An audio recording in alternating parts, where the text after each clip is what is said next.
The Cathedral was dying. Commander Zithrak knew this truth even as he refused to speak it aloud.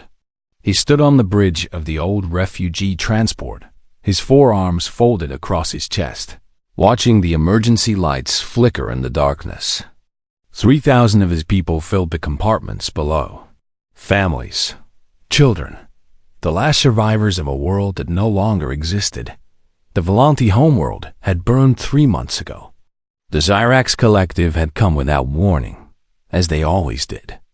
Their warships had filled the sky like angry red stars. Within a week, everything Zithrak had ever known was gone. Cities reduced to ash, oceans boiled away, billions of his kind simply erased from existence. The Cathedral had escaped only because it was old and slow and unimportant. The Cyrax did not waste weapons on fleeing civilians. They had bigger targets to destroy. So Zithrak and his people had run, jumping from system to system, always moving, never stopping, searching for somewhere safe. But there was nowhere safe. The galaxy was vast and cold, and the Volanti had no allies.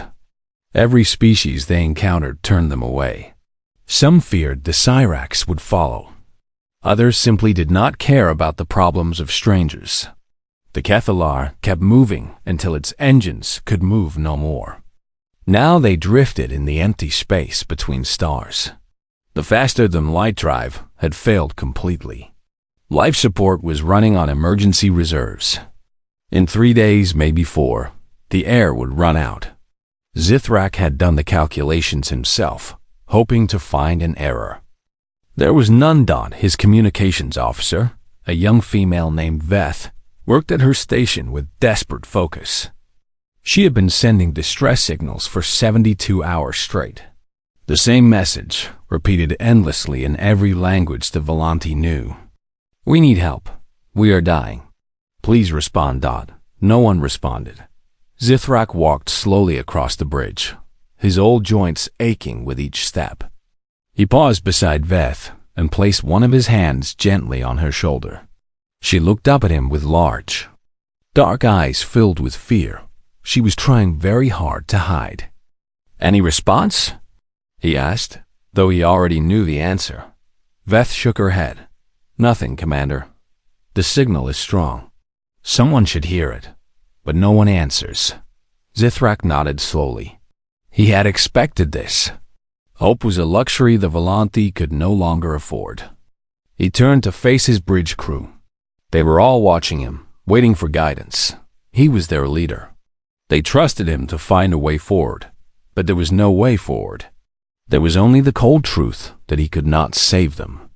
"Begin preparation for mass stasis," he said quietly. "We will enter the pods to conserve resources. It may give us more time." No one argued. They understood what he was not saying. The stasis pods might extend their lives by weeks or months. But without rescue, they would eventually fail too. They were not escaping death. They were only delaying it. Across the vast emptiness of space, on a small blue planet called Earth, a different scene was unfolding. The United Terran Navy maintained listening stations across the globe, massive. Facilities filled with equipment designed to detect signals from deep space. One such station sat in the Nevada desert, a collection of white buildings and enormous antenna arrays, surrounded by nothing but sand and mountains. Communications. Officer Kate Morrison was on the night shift, drinking her 3rd cup of coffee while monitoring dozens of frequency channels. It was quiet work. Most nights, she heard nothing but static and the occasional pulsar. The universe was mostly empty, and the signals that crossed it were rare. Then something changed. A light blinked on her console.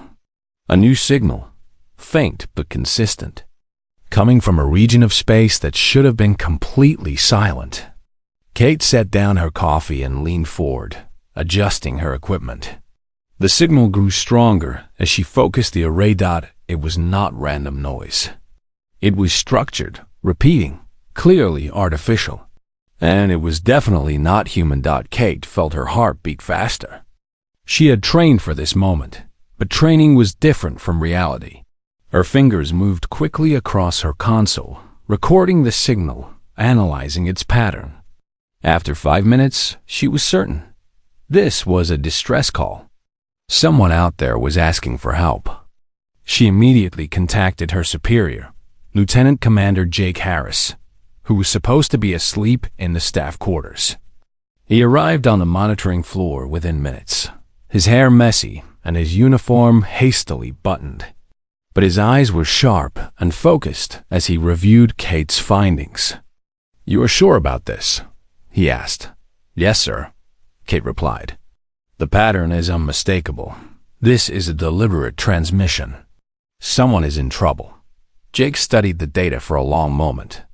Protocol required careful analysis of any potential first contact situation. They were supposed to observe and report, not act. But the signal was clearly urgent. Someone was dying out there. "Contact Fleet Command," he said finally. "Priority 1. Admiral Diane Patterson received the report at her office in Washington. She was a tall woman with gray hair and steady eyes, a decorated veteran who had served humanity for 40 years. She had seen the best and worst of what the galaxy had to offer. When she read the analysis of the alien distress signal, she did not hesitate. "Where is our nearest vessel?" she asked. Her aide checked the fleet deployment charts. The USS Relentless Admiral, Titan-class battleship under Captain Sam Castellan, currently patrolling near the Outer Rim. Diane nodded. She knew Sam Castellan. He was a good officer, calm under pressure, with strong instincts and a reliable crew. If anyone could handle a first contact situation, it was him. "Send orders to the Relentless," she said. "Maximum speed to the signal origin. Someone out there needs help, and we are going to provide it." The USS Relentless received its orders 3 hours later. Captain Sam Castellan was in his quarters when the message arrived, reading a warm paperback book his father had given him years ago. He set the book aside and reviewed the transmission carefully. An unknown alien species, a distress call, possible first contact. His ship was being asked to render assistance. He did not hesitate. He walked to the bridge and informed his crew of their new mission. His executive officer, Commander Megan Cole, began preparing the ship for faster-than-light travel.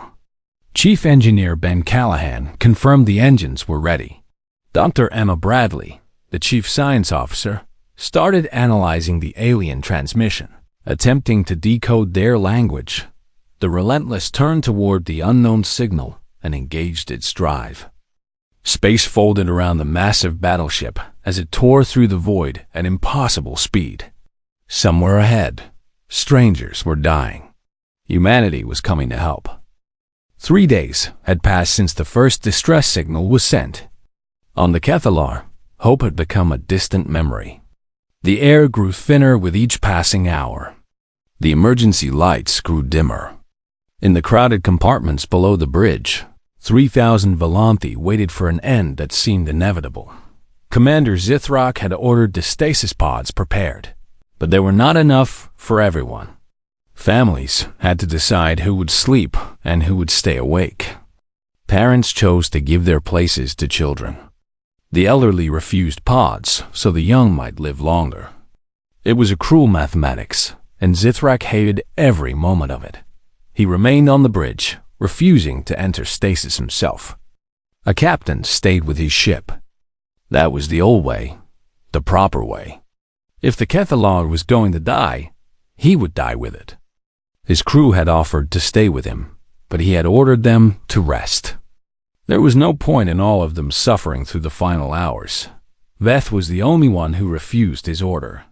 She sat at her communication station, still sending the distress signal, still hoping for an answer that would never come. Zithrak did not have the heart to tell her to stop. Let her have her hope. It cost nothing, and it gave her something to do besides wait for death. The ship was quiet now. Most of the passengers were in stasis or huddled together in the dark, conserving warmth and air. Zithrak stood at the main viewport, staring out at the endless stars. They were beautiful, he thought. Cold and distant, but beautiful. He had spent his entire life among those stars. It seemed fitting that he would end his life among them too. Then Veth made a sound he had never heard from her before. A sharp intake of breath, almost like a cry. He turned to see her staring at her console with wide eyes, her hands trembling over the controls. "Commander," she whispered. "Something is coming?" Before Zithrak could respond, the viewport filled with light. Space itself seemed to tear open, a brilliant flash of energy that hurt his eyes.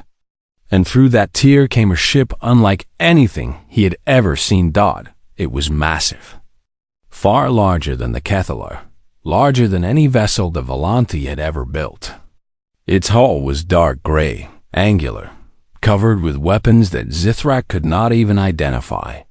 It moved with a strange grace for something so huge, sliding through space like a predator approaching prey.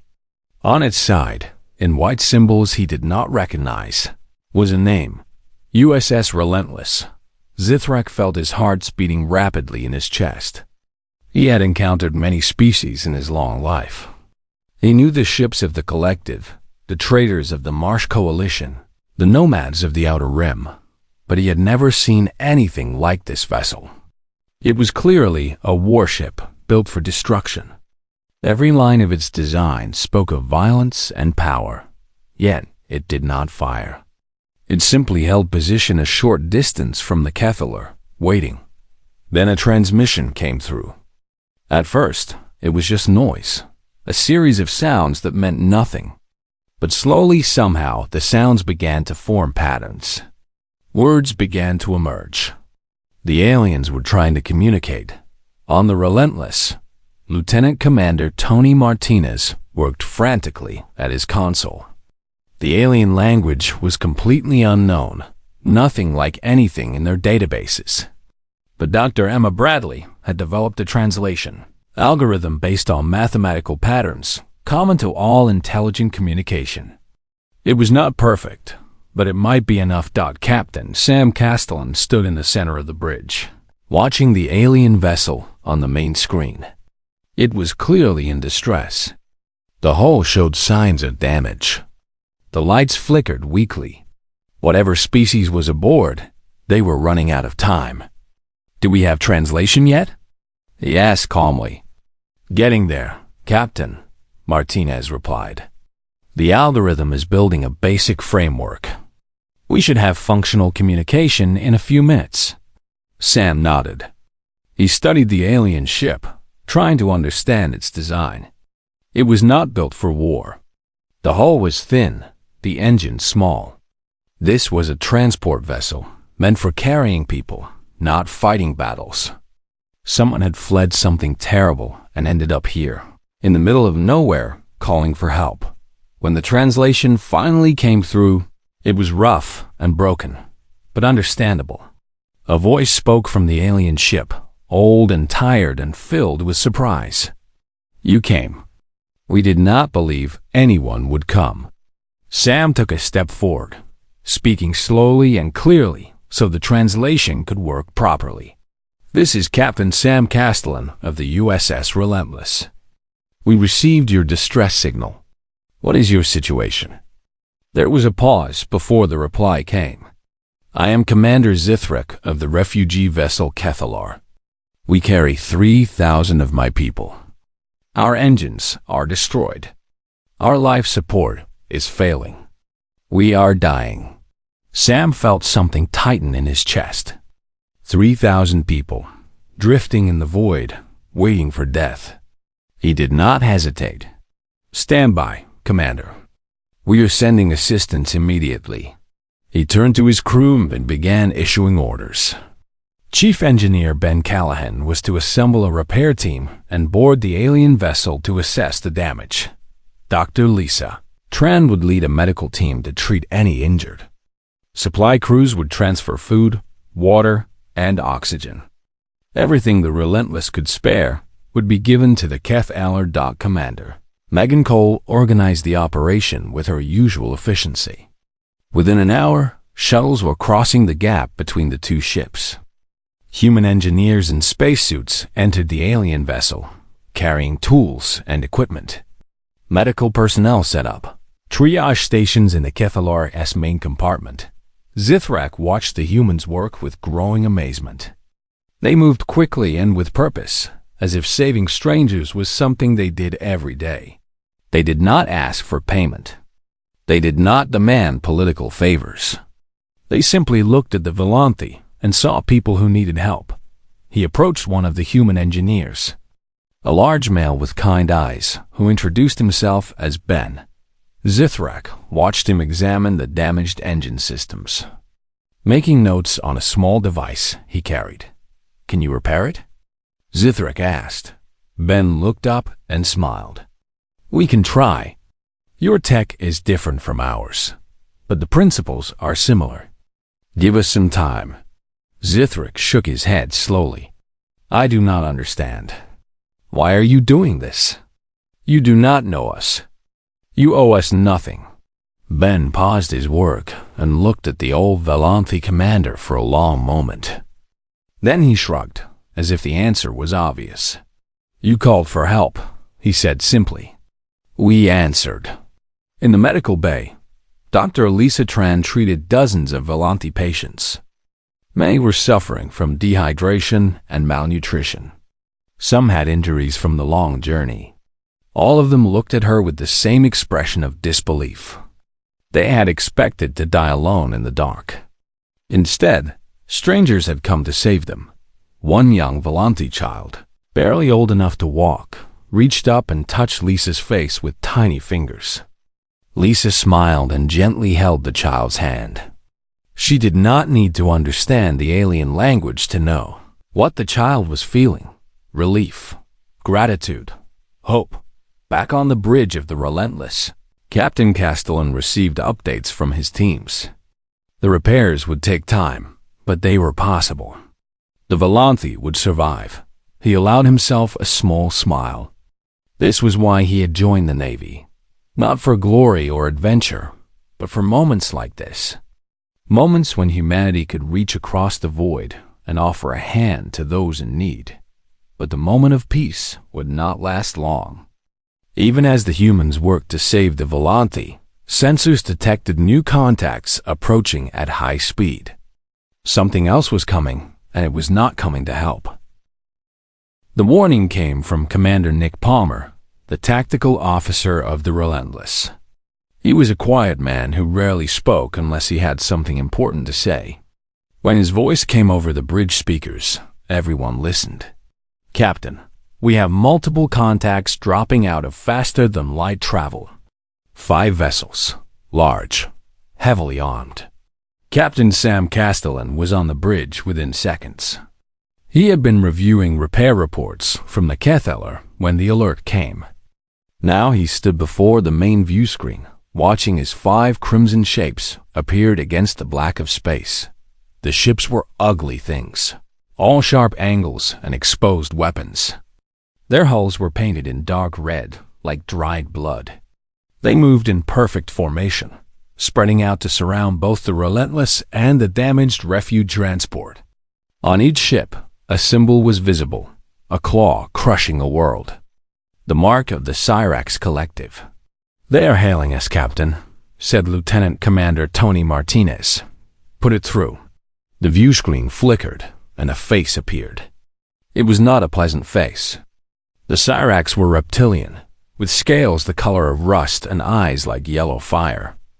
This one was larger than the rest, wearing some kind of ceremonial armor covered in small bones. Trophies, Sam realized. Trophies from his victims. "I am Overlord Kravix of the Cyrax Collective," the creature said. Its voice was a low growl, filled with arrogance. "You are interfering with property that belongs to us." Sam kept his expression neutral. "I am Captain Sam Castellan of the United Terran Navy. Please clarify what property you are referring to." Kravix laughed. It was not a friendly sound. "The Volanthi. They are escapees from our conquest. They belong to the Collective. You will surrender them immediately, or you will be destroyed. Sam felt anger rising in his chest, but he kept it controlled. He glanced at Commander Megan Cole, who stood beside him with a hard expression on her face. She understood. They both understood. The Volanthi have requested asylum with the United Terran government, Sam said calmly. Their request has been accepted. They are now under our protection. Kravik's eyes narrowed. Protection? You are one ship. We are 5. Do you think you can stand against us? Sam did not answer immediately. He turned to look at his bridge crew. Lieutenant Ryan Ortega at weapons control. Commander Palmer at tactical. Martinez at communications. Dr. Emma Bradley at the science station. They were all watching him, waiting for his orders. There was no fear in their faces, only determination. He turned back to the view screen. I think you should leave while you still can. Kravik stared at him for a long moment, as if trying to understand what he was seeing. Then the Cyrax commander laughed again, louder this time, genuinely amused. You are either very brave or very stupid, human. Either way, you will die. You have 1 minute to surrender the Volanthi. After that, we will take them by force. The transmission ended. Sam stood motionless for 3 seconds, his mind working through the options. There were not many. Running was not possible. The Kethalar's engines were still under repair. They could not escape even if they wanted to. Fighting was the only choice. Battle stations, he said quietly. The order spread through the ship like wildfire. Alarms sounded in every compartment. Crew members rushed to their assigned positions. Weapons systems powered up. Shields activated. The USS Relentless transformed from a rescue vessel into what it had always truly been, a machine built for war. On the Kethalar, Commander Zithrak received word of the Cyrax arrival with growing horror. He had seen what the collective did to those who resisted. He had watched his world burn under their attack.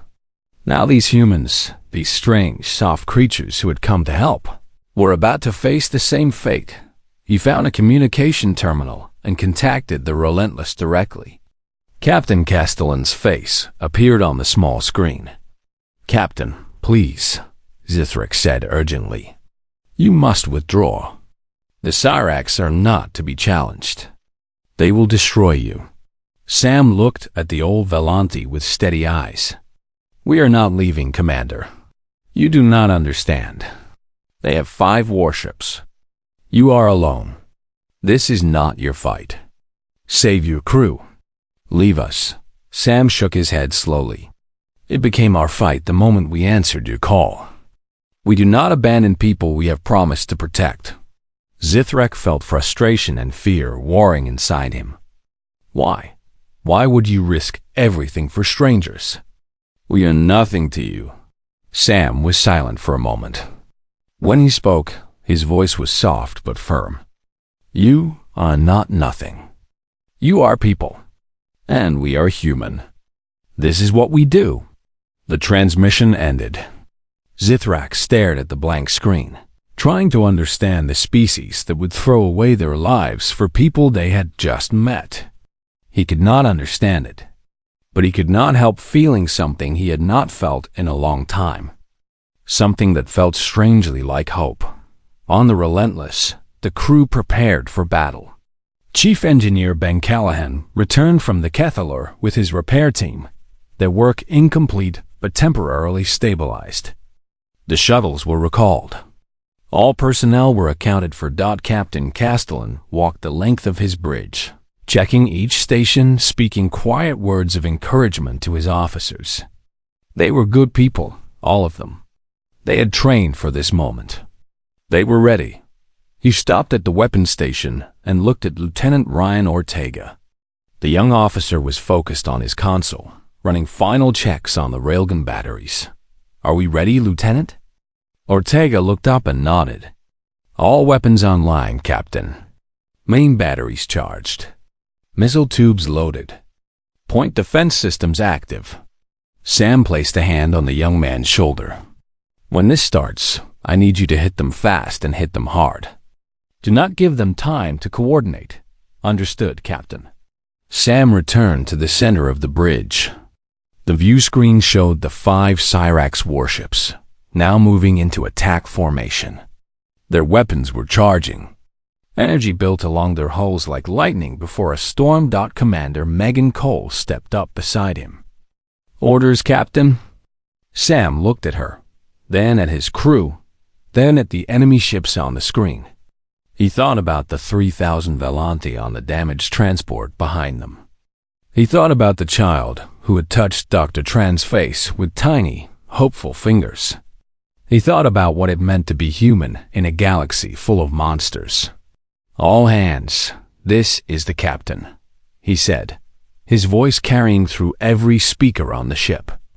"We are about to engage hostile forces. Our mission is to protect the civilians behind us. We will not retreat. We will not surrender. We will show them what happens when they threaten people under our protection." He paused, letting the words sink in. "Hold the line. That is our duty.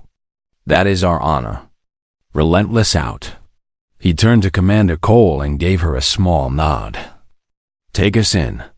The USS Relentless surged forward, engines blazing, racing toward the enemy formation. The first shots of the battle lit up the darkness of space, and the war began. The Cyrax attacked with the confidence of predators who had never known defeat. Overlord Kravix had conquered a dozen worlds. His fleet had burned civilizations to ash. One strange vessel from an unknown species was nothing to fear. It was simply another victim waiting to fall. The 5 Cyrax warships opened fire simultaneously. Beams of concentrated energy lanced across the void, converging on the Relentless from multiple angles. The attack was overwhelming, designed to cripple any target instantly. No ship could survive such an assault. The Relentless took the hits and kept coming. On the bridge, the deck shuddered under the impact. Warning lights flickered briefly, then steadied. Captain Sam Castellan gripped his command chair and watched the damage report scroll across his display. Minor hull stress. Shield integrity holding. Nothing critical. Human warships were not built like other vessels. They were not elegant or fast or beautiful. They were built to survive. Layer upon layer of reinforced armor. Redundant systems for every critical function. The Relentless had been designed to withstand close-range nuclear explosions. Cyrax energy weapons, for all their power, were not enough to bring her down. "Return fire," Sam ordered. Lieutenant Ryan Ortega had been waiting for those words. His hands moved across the weapons console with practiced precision. The main railgun batteries activated, magnetic accelerators humming with terrible energy. Then they fired. A railgun did not shoot beams or plasma. It shot solid metal slugs, accelerated to a fraction of the speed of light by electromagnetic force. The projectiles crossed the gap between ships in less than a second. The Lid Cyrax cruiser had no time to react. The first slug struck the enemy vessel amidships. At that velocity, the impact was catastrophic. The cruiser's hull crumpled like paper. Atmosphere vented into space. The ship broke apart, its two halves spinning away in opposite directions, trailing fire and debris. Kravix watched the destruction of his vessel with disbelief.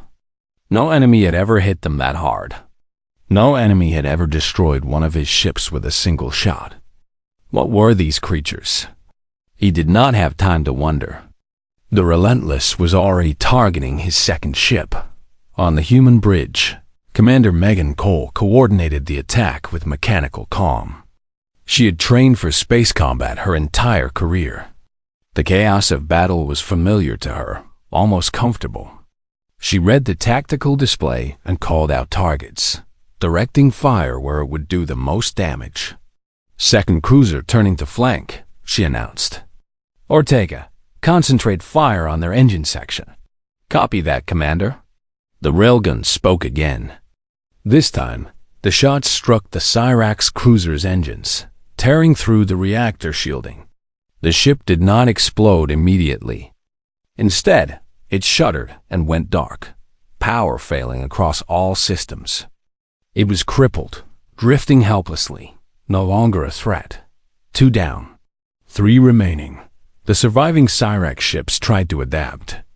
They spread out, attempting to attack from multiple angles simultaneously. If one ship could not destroy the human vessel, perhaps 3 together could. Captain Castellan saw their strategy and responded. Helm, bring us about. Keep them in our forward arc. Palmer, coordinate point defense for incoming missiles. Commander Nick Palmer was already working on it. The Cyrax were launching everything they had, waves of missiles and torpedoes streaking toward the Relentless. But human point defense systems were precise and fast. Automated turrets tracked the incoming projectiles and destroyed them one by one, filling the space around the ship with small explosions that looked almost festive. Chief Weapons Technician Cody Marsh worked in the lower decks, keeping the guns cycling at maximum rate. His team fed ammunition into the railgun magazines, replaced worn components, and kept everything running. It was hard, dangerous work, but they did it without complaint. Above them, the battle raged. Below them, the ship survived. That was all that mattered. On the Kethalar, Commander Zithrak and his officers watched the battle unfold on their damaged sensors. They had expected to see the human ship destroyed within minutes. Instead, they saw something they had never witnessed before. The humans were winning. Zithrak stared at the screen as another Cyrax cruiser exploded under the relentless fire of the Shemis-IV Terran vessel. The human ship was taking hits, small fires visible along her hull, but she did not slow down. She did not retreat. She pushed forward into the enemy formation, guns blazing, fighting with a fury that seemed almost personal. How is this possible? Veth whispered beside him. They are only one ship. Zithrak shook his head slowly. I do not know, but I believe we chose well when we sent our signal. Back on the Relentless, the battle continued. Lieutenant Ortega's guns claimed a third Cyrax cruiser, this one caught trying to circle behind them. The ship's reactor breached, and a brief sun bloomed in the darkness before fading into nothing. 2 enemy ships remained. Overlord Kravix aboard his flagship and 1 escort cruiser. They were no longer attacking with confidence. They were fighting for survival. The escort is attempting to flee, Commander Palmer reported. They are charging their faster-than-light drive. Let them go, Captain Castellan said. Focus on the flagship. He wanted Kravix. He wanted the Cyrax to know that their cruelty would not go unanswered. He wanted them to understand that somewhere in the galaxy, there was a species that would stand against them. The escort cruiser vanished into faster-than-light travel, running for home. Kravix's flagship stood alone against the Relentless. The Cyrax commander's face appeared on the view screen, unbidden. His arrogance was gone, replaced by something that looked almost like fear. What are you? Kravix demanded. What species fights like this? Captain Castellan stood tall before the screen. His uniform was dusty, his face tired, but his eyes were steady and unbroken. We are human, he said simply, and you threaten people under our protection. He signaled Ortega with a small gesture. The weapons officer understood. Precise shots struck the Cyrax flagship's weapon systems, disabling them one by one. Another shot took out their engines. The ship was still intact, but it was helpless. Boarding teams, Sam ordered. Take that ship. Marine teams led by Sergeant Chris Hayes launched from the Relentless in armored shuttles. They breached the flagship's hull and fought their way through the interior, overwhelming the Cyrax crew with speed and violence. Within 30 minutes, the ship was secured. Kravix was in Chang's dot, but the Marines found something else aboard the flagship. Something that changed everything. In the lower decks of the Cyrax vessel, hidden behind locked doors, were holding cells. And inside those cells were prisoners. Not soldiers or enemies, but slaves. Beings from a dozen different species, captured during Cyrax conquests and kept for labor and worse. Sergeant Hayes looked into those cells and felt his stomach turn. He had seen terrible things in his career, but nothing quite like this. Men, women, children of species he had never encountered, all bearing the marks of suffering and abuse. "Captain," he reported over the comm, "we have a situation here. There are prisoners aboard. Hundreds of them. They need help." On the Relentless, Captain Castellan closed his eyes for a moment. The battle was over, but the mission was just beginning. "Understood, Sergeant," he said. "Get them out of there. All of them. We are taking everyone home." In the space between the stars, the USS Relentless stood victorious. Her hull was scarred, her crew was tired, but she had done what she came to do. She had answered a call for help. She had stood against evil. And she had won. But for the crew of the Relentless, winning was only the beginning. The hard work of healing was about to start. The hours after the battle were filled with activity. The USS Relentless transformed from a warship into a rescue center, its corridors crowded with survivors from the Cyrax flagship. Medical teams worked without rest, treating wounds and illnesses that had gone untreated for far too long. Food was distributed. Water was shared. Blankets were given to those who had known only cold cells for months or years. Dr. Lisa Tran moved through the makeshift medical stations, checking on patients, offering comfort where medicine was not enough. She had treated injuries before, but the things she saw now were different. These were the marks of systematic cruelty, the evidence of a species that viewed other beings as nothing more than tools to be used and discarded. One patient, a small creature from a species she did not recognize, clung to her hand and would not let go. It had been a child once, full of life and curiosity. Now it was thin and scarred, its eyes hollow with trauma. Lisa sat with it for a long time, holding its hand, speaking soft words it probably did not understand. In the corridors, Sergeant Chris Hayes and his Marines maintained order with gentle efficiency.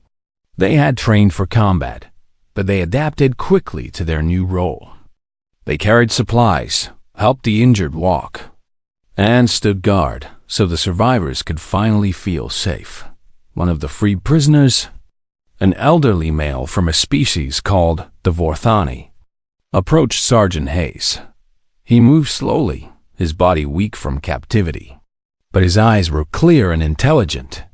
"You are the warriors who freed us," he said. Hayes nodded. "That is correct, sir." The Vorthani studied him for a long moment. "I have seen many warriors in my time. The Cyrax are warriors.